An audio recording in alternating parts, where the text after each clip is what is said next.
സാധാരണ കുളിക്കുന്നതിന് മുന്നേ അല്ലേ എണ്ണ തേച്ച് മസാജ് ചെയ്യാറ്. ഇതിപ്പോൾ ഞാൻ കുളിച്ച് കഴിഞ്ഞ് വന്നപ്പോഴാണ് ഷാമുൻ എൻ്റെ തലയൊന്ന് മസാജ് ചെയ്യാൻ ഒരു പൂതി. എന്നാൽ ആയിക്കോട്ടെ എന്നും പറഞ്ഞ് ഞാനൊന്ന് ഇരുന്ന് കൊടുത്തിട്ട് അങ്ങനെ കുറച്ച് നേരം മസാജ് ചെയ്ത് കഴിഞ്ഞപ്പോഴാണ് ഉച്ചയ്ക്ക് നമ്മൾ പഴം വാങ്ങിയിട്ടുണ്ട് പഴംപൊരി ഉണ്ടാക്കാനെന്ന് ഓർമ്മ വന്ന്. ആകെ ഈ സൺഡേയിൽ നമ്മൾ ഇങ്ങനെയൊക്കെ ഉണ്ടാക്കി കഴിക്കുള്ളൂ. എന്നാൽ അതാവാമെന്ന് വിചാരിച്ച് ഞാൻ വേഗം പോയി പഴമൊക്കെ ചെറുതായിട്ടായിരുന്നു. എനിക്ക് ചെറുതായിട്ട് ചെറിയ ചെറിയ പീസായിട്ട് പഴംപൊരി കഴിക്കുന്നതാണ് ഇഷ്ടം, ഉണ്ടാക്കാനും ആണ് ഇഷ്ടം. അങ്ങനെ കുറച്ച് കാടമുട്ട ഇരിപ്പുണ്ടായിരുന്നു, അതും എടുത്ത് വേവിച്ചിട്ട് മസാല മുട്ട ഉണ്ടാക്കാനായിട്ട്. അപ്പോൾ ഇന്നത്തെ ചായയൊക്കെ ഉണ്ടാക്കുന്നത് ഷാമുവാണ്.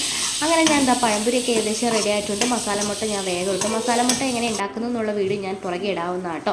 അപ്പോൾ നമ്മുടെ പഴംപൊരിയൊക്കെ ഇത് ഏകദേശം കുറേ അധികം ഉണ്ടാക്കിയിട്ടോ. ഞാൻ മുകളിലെ വീട്ടിലെ ചേച്ചിക്ക് കൊണ്ടുപോയി കൊടുക്കാനായിട്ട് പോയിട്ടോ. അതിൻ്റെ ഗ്യാപ്പിൽ ഷാമു എടുത്ത വീടാണ്. ഷാമു ഒറ്റയ്ക്ക് കണ്ടോ, ഒറ്റയ്ക്ക് വീട്ടിൽ ഞങ്ങൾ ആരും ഇല്ലല്ലോ.